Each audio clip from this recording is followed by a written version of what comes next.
আচ্ছা, হ্যাঁ, Rupashi traders started business own delivery, হ্যাঁ, ডেলিভারি সার্ভিস আর কি প্রোডাক্ট, তার কাজই হলো ডেলিভারি সার্ভিস করা। তাদের কিন্তু অ্যাসেট বা ক্যাশ বা অন্যান্য ইনস্ট্রুমেন্টের প্রয়োজন আছে, তাদেরও অফিস মেনটেন কিন্তু আছে, যে যত ধরনের কোম্পানি হোক সবারই সব কিছু আছে। তো ইনভেস্টেড ক্যাশ যাবে কী হবে, ক্যাশ এবং ক্যাপিটাল। তারপরে ছিল পার্সেজ অফিস ইকুইপমেন্ট, যাবে কী হবে, office equipment debit, cash credit. Purchase শব্দটা হবে না, কারণ কি অ্যাসেটের সাথে পার্সেজ সেল শব্দ ইউজ করা যাবে না, সরাসরি পার্সেজের নামে ডেবিট হবে অথবা ক্রেডিট হবে।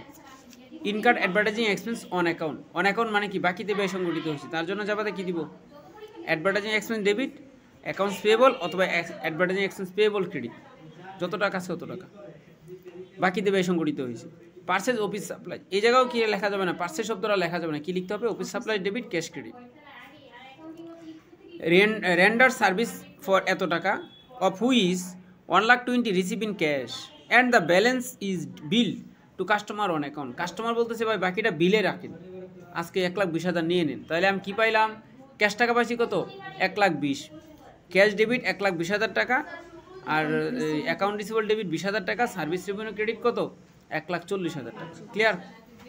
এবার আসো withdraw cash for personal use, ব্যক্তিগত প্রয়োজনে উত্তোলন, সেটা যাবে কি ড্রয়িংস না করে উইথড্র আছে, তো উইথড্রোটারে ড্রয়াল বানায় দাও, উইথড্রয়াল, ইটা এ হবে আর লাস্টে এ এল লাগাই দিবা শুধু, তো বানানটা হয়ে গেল। এটা হচ্ছে অ্যাডজেক্টিভ, বারবে ফার্স্ট পার্টিসিপেল ফর্ম হয়ে যাবে কি নাউন রূপ দিতে হবে, এই জন্য উইথড্রয়াল। বিষয়টা clear? Withdrawal debit cash credit. উত্তোলন করলে মালিকানা কমে, ক্যাশ কমলে সম্পদ কমে, যার জন্য debit credit. Paid amount due, ওই যে ট্রানজ্যাকশন 10 তারিখে যে ট্রানজ্যাকশন ছিল বিজ্ঞাপন বেটা, তো আগে যদি অ্যাডভার্টাইজিং এক্সপেন্স পেয়েবল লিখো তাহলে অ্যাডভার্টাইজিং এক্সপেন্স পেয়েবল ডেবিট আর ক্যাশ ক্রেডিট, জার্নাল শেষ। পার্সেজ এডিশনাল সাপ্লাই, আবার সাপ্লাইজ কিনছে, একবার তো অফিস সাপ্লাই আছে, এটা আসলে অফিস সাপ্লাই, যে শুধু সাপ্লাইজ লিখছি, তাই লিখো সাপ্লাইজ ডেবিট ক্যাশ ক্রেডিট, বাকিতে না কিন্তু নগদে। তারপরে বললো পেড স্যালারিজ টু এমপ্লয়ি, এমপ্লয়ীদের স্যালারি দিচ্ছি, যাবে কী হবে, salaries expense debit cash credit. সর্বশেষ কী ছিল, receive cash from customer who have previously bill on January কত তারিখ, 18 তারিখ, জানুয়ারি 18 তারিখে যে আগে বিল করে দিয়েছিল তার কাছ থেকে আজকে আমি টাকা পাইছি, তো বাকিতে সার্ভিস দিয়েছিলাম, অ্যাকাউন্ট রিসিভেবল হয়েছিল, আজকে ক্যাশ টাকা পাইছি, তো cash debit account receivable credit, কত টাকা, 20,000 টাকা শুধু। শেষেরটা কি বললো, অফিস সাপ্লাইজ অন হ্যান্ড, তার মানে কি অফিস সাপ্লাই হাতে আছে 6,000 টাকা আছে। অফিস সাপ্লাই কিনছি কয়বার, 2বার, একবার দেখো 10,500 টাকা, আরেকবার কিনছি 5,500 টাকা, মোট কত, 16,000 আছে, কত নাই, কত 10,000, এই 10,000 টাকা কী হয়ে গেছে, এক্সপেন্স হয়ে গেছে, সেই এক্সপেন্সের যাবে দ্বারা দিতে হবে। তো অফিস সাপ্লাইজ এক্সপেন্স ডেবিট আর সাপ্লাইজ অফিস সাপ্লাইজ ক্রেডিট টাকা কত, 10,000 কিন্তু। বিষয়টা ক্লিয়ার? আশা করি এটা পাই। এটা কিন্তু আবার ইকুয়েশন আছে, আগে জাবেদা যদি প্রথম দিক দিয়ে তোমার একটু সময় দিতে হবে বেশি, যখন জাবেদা অনেক বেশি স্ট্রং হয়ে যায় তখন সমীকরণ পাই, এটার আবার সমীকরণ করতে হবে, আর সিম্পল জাবেদা কম আসবে, কিন্তু জাবেদা না পারলে অন্য কোনো সাইড পারবো না, সুতরাং আগে একটু জাবেদাটা শিখতে হবে। এটা হচ্ছে বেসিক্যালি এই অ্যাকাউন্টিং, যে আমরা জাবেদা করার দুইটা মূল পদ্ধতি আছে, দুইটা, একটা আছে পেরিয়ডিক সিস্টেম আর একটা আছে কি পারপিচুয়াল সিস্টেম। পেরিয়ডিক সিস্টেম আমরা 9-10 থেকে শুরু করে ইন্টারমিডিয়েট অনার্স সবগুলো আমরা পেরিয়ডিক করে আসছি, পারপিচুয়ালটা অনার্সে বেশি আলোচনা হয়, ইন্টারে তো পেরিয়ডিক বেশি করছি, পারপিচুয়াল ছিল কিন্তু অত বিস্তর আলোচনা হয় নাই। পারপিচুয়াল সিস্টেম হচ্ছে এমন পদ্ধতি, কত টাকার পণ্য কিনলা সাথে সাথে স্টকের পরিমাণ জানা যাবে, এটা হচ্ছে পারপিচুয়াল সিস্টেম। যারা কম্পিউটার বেস করে সাথে সাথে কত টাকার পণ্য কিনা হলো, কত টাকার পণ্য বিক্রি করা হলো, সব কিছু জানা যায়, সেটা হচ্ছে কি পারপিচুয়াল সিস্টেম।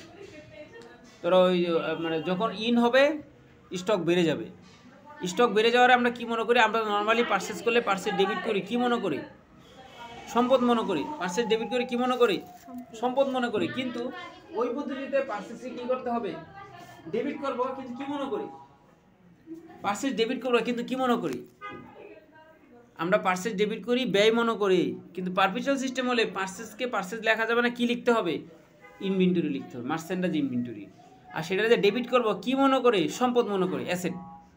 বিষয়টা ক্লিয়ার? পারপিচুয়াল এবং পেরিয়ডিকের মধ্যে, পেরিয়ডিক তো করে আসছে এতকাল, এর নিয়ে সমস্যা নাই, পারপিচুয়ালে হচ্ছে জাবেদাতে একটু সমস্যা আছে, পারচেসের জাবেদা, সেলসের জাবেদা, সেলস রিটার্নের জাবেদা, পারচেজ রিটার্ন এবং ক্রয় পরিবহন, ট্রান্সপোর্টেশন ইন বা ইনওয়ার্ড বা ক্যারিজ ইন বা ইনওয়ার্ড, যাই হোক এই 5টা জাবেদা ভিন্ন হবে। আর পারপিচুয়ালটা হচ্ছে এটা নিত্য মজুদ দৈনিক কোম্পানিতে, গোডাউনে, ফ্যাক্টরিতে কি পরিমাণ স্টক আছে, কি পরিমাণ পণ্য মজুদ আছে সবগুলা জানা যায় বিস্তারিত। সেই পদ্ধতিটা হচ্ছে কি পারপিচুয়াল সিস্টেম। যখন পণ্য কিনে তাহলে অ্যাড হবে, যখন পণ্য বিক্রি করবে লেস হয়ে যাবে, তো সাথে সাথে ব্যালেন্স হয়ে যায়, দৈনিক জানা যায়। ওই পদ্ধতির নাম কি পারপিচুয়াল। পারপিচুয়ালে 5টা জাবেদা আছে ভিন্ন, এটি নিয়ে আরও বিস্তর আলোচনা আছে। এই জাবেদাগুলো আগে একটু দেখে বলে রাখি।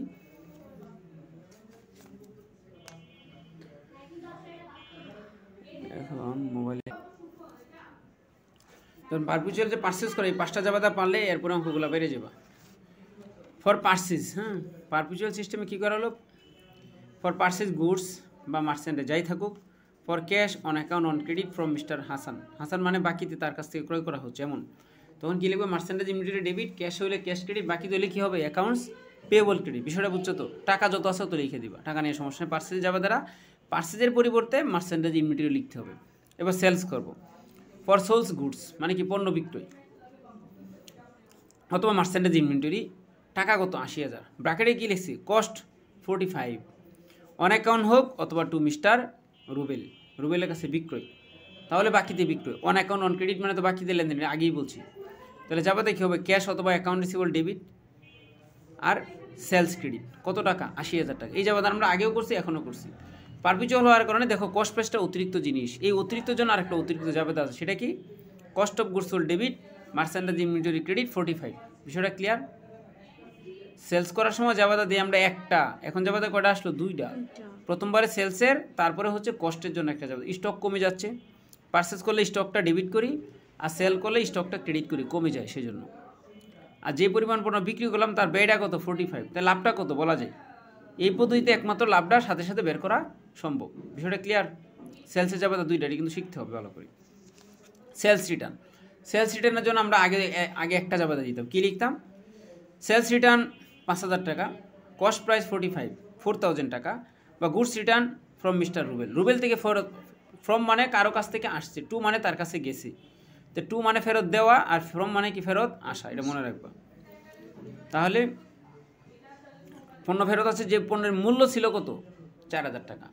তো নর্মাল যে আমরা একটা আগে জাবেদা লিখতাম, কী লিখতাম সেলস রিটার্ন অ্যালাউন্স ডেবিট, আর কি করতাম সেলস রিটার্ন অ্যালাউন্স ডেবিট, আর অ্যাকাউন্ট রিসিভেবল ক্রেডিট কত টাকা 5,000 টাকা, প্রথম জাবেদা। এরপরে কি হবে ওই 4,000 টাকাতে আরেকটা জাবেদা হবে, সেই জাবেদাটা কোনটা সেলস করার সময় যে শেষের জাবেদাটা দিছো, কি লিখছো cost of goods sold debit, merchandise inventory credit. এবার কি হবে মার্চেন্টেজ ইনভেন্টরি ডেবিট, স্টকটা তো বেড়ে যাবে আর ব্যয়টা কমে যাবে, যেহেতু পণ্যটা বিক্রি হয় নাই, বুঝো নাই, ফেরত আসছে।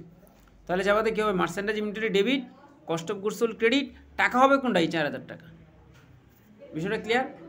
এটা কি ছিল কস্ট অফ, এই যে merchandise inventory debit, cost of goods sold credit 4,000 টাকা। ক্লিয়ার।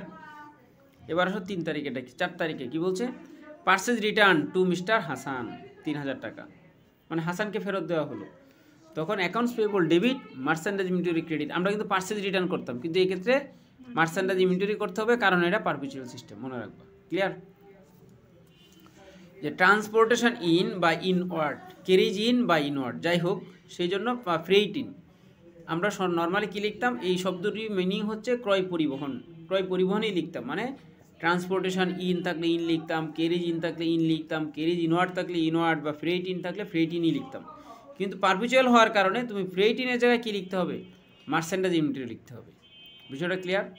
ক্যাশ ক্রেডিট, এই হলো 5টা জাবেদা তোমার ভালো করে পারপিচুয়ালের জন্য ভিন্ন, পেরিওডিক থেকে এই 5টা জাবেদার প্যাটার্ন কিন্তু ভিন্ন, এই 5টা জাবেদা ভালো করে শিখতে হবে। আর এরপরে ট্রান্সপোর্টেশন আউট, ক্যারিজ আউট বা আউটওয়ার্ড, ফ্রেইট আউট, এটার মানে কি বিক্রয় পরিবহন। কতগুলো টার্ম আছে, কতগুলো শব্দ আছে অ্যাকাউন্টিং রিলেটেড, এটি তুমি শিখে গেলে পরে দেখবে যে অ্যাকাউন্টিং তোমার সহজ হয়ে গেছে, আর সমস্যা হবে না কিন্তু। এফওবি ডেস্টিনেশন, এটা মানে কি ফ্রি অন বোর্ড, এফওবি মানে কি free on board. FOB destination অর্থ কি এই পণ্য এটা যখন কোনো অঙ্ক ট্রানজ্যাকশনের মধ্যে উল্লেখ থাকবে তখন মনে করবা কি ওষুধ কোম্পানির গাড়িগুলো, ওষুধ কোম্পানির গাড়িগুলো কিন্তু ফার্মেসিতে ওষুধ দেওয়া যায়, দেওয়া যায় না, তো সে যে গাড়ি নিয়ে আসলো, ড্রাইভার যে আছে, কস্টিং, তেল খরচ, এই সেই বিভিন্ন যে আনুষঙ্গিক ব্যয় আছে, এদিকে ওষুধ কোম্পানি, ফার্মেসি যারা দোকানদারকে ওই ড্রাইভারের বেতন দেয়।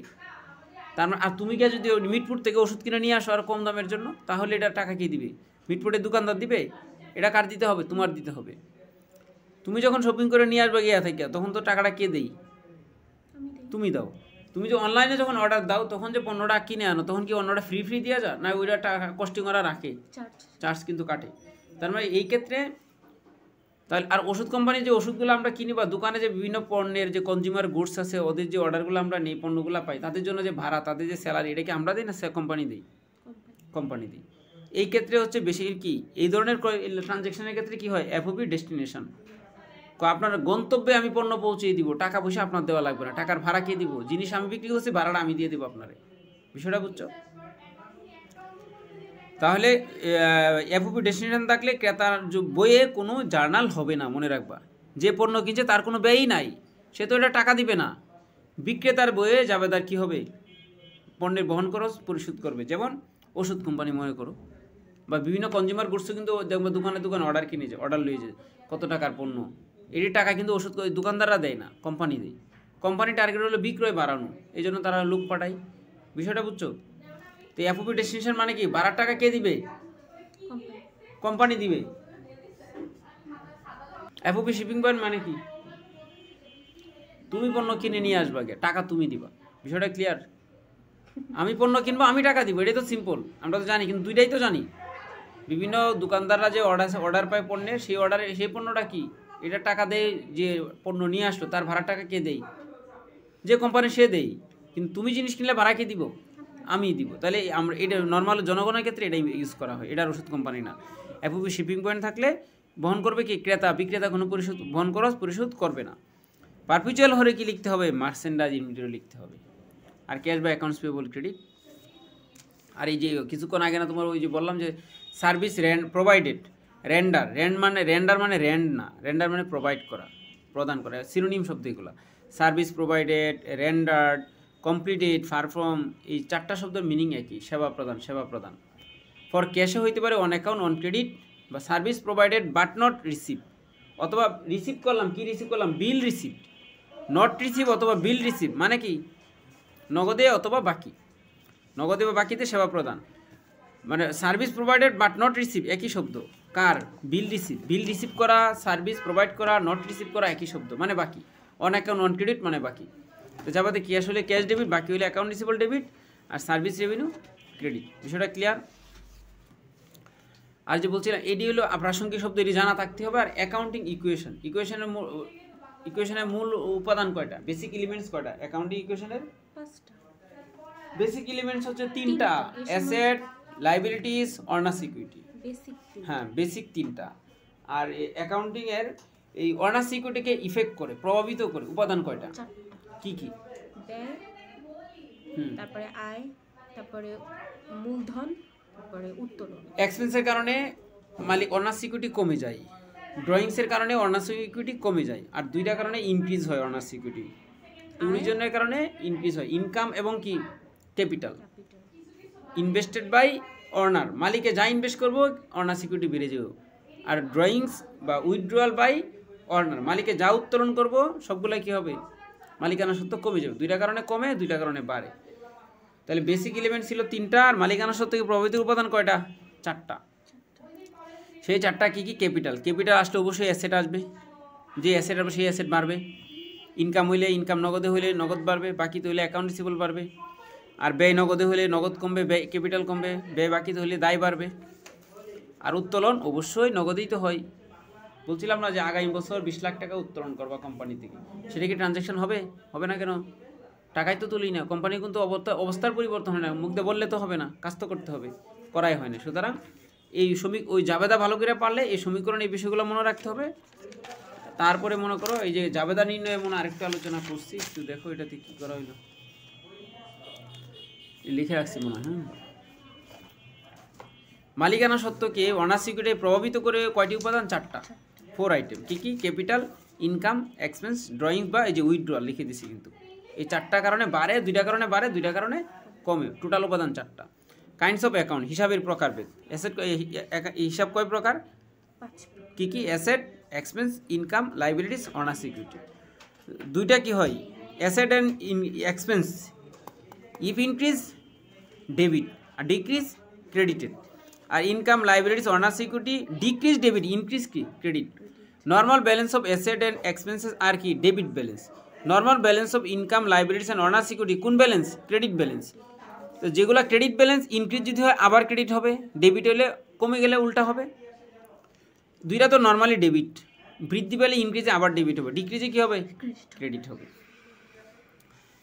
এদিকে আরও একটু বিস্তর আলোচনা আছে এটি সামনে লাগবে অধ্যায়ের মধ্যে এটি আলোচনা আছে হ্যাঁ একটু জেনে রাখলে সুবিধা হবে যেহেতু লিখছি বলে দিই ডেবিট নোটটা কি ক্রেতা ক্রয়কৃত পণ্য ফেরত দিলে যে চিঠিপত্র বা লেখে কার বরাবর বিক্রেতা বরাবর সেটার নাম হচ্ছে ডেবিট নোট ক্রেতা প্রস্তুত করে বিক্রেতা বরাবর গ্রহণ করে প্রেরণ করে মনে রাখবে কিন্তু তার ক্রেডিট নোটটা কি তুমি যে পণ্য প্রেরণ করলা সেটা বিক্রেতা গ্রহণ করে তোমার কাছে আবার লিখবে আপনার পণ্য আমি ফেরত বুঝে পাইছি সেই যে চিঠি লিখলো সেই চিঠির নাম কি ক্রেডিট নোট কে প্রস্তুত করে বিক্রেতা কার বরাবর প্রেরণ করে ক্রেতা বরাবর প্রেরণ করে মনে রাখবা এটাতে কিসের কারণ থাকে বিক্রিত পণ্য ফেরত যে বুঝে পাইছে সেই কারণ লেখা থাকে বিষয়টা ক্লিয়ার আর কি আছে আলোচনা তো অনেক এই সব দিকে আলোচনা করুন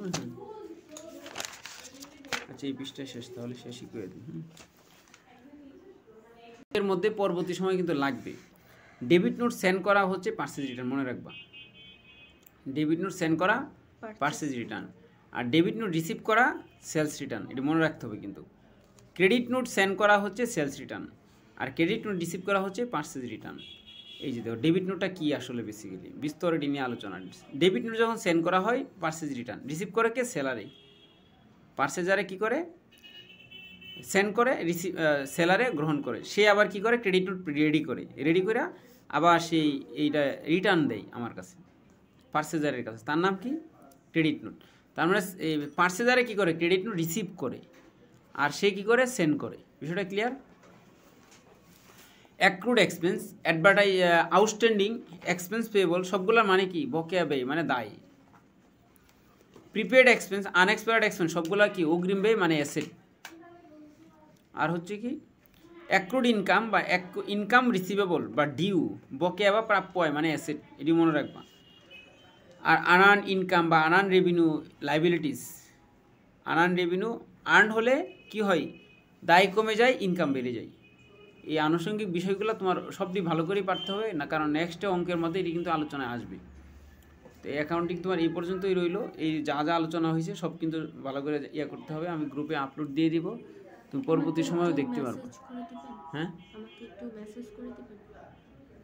কেউ গ্রুপে জয়েন আসো না আচ্ছা ঠিক আছে আমি করবো আপলোড দেওয়ার পরে তোমার দিব আপলোড দিলে নোটিফিকেশন তোমার কাছে যাবে অলরেডি অটোমেটিক যাবে হ্যাঁ এই বিষয়গুলো অবশ্যই জেনে রাখবা তাই অ্যাকাউন্টিং আজকের মতন রাখছি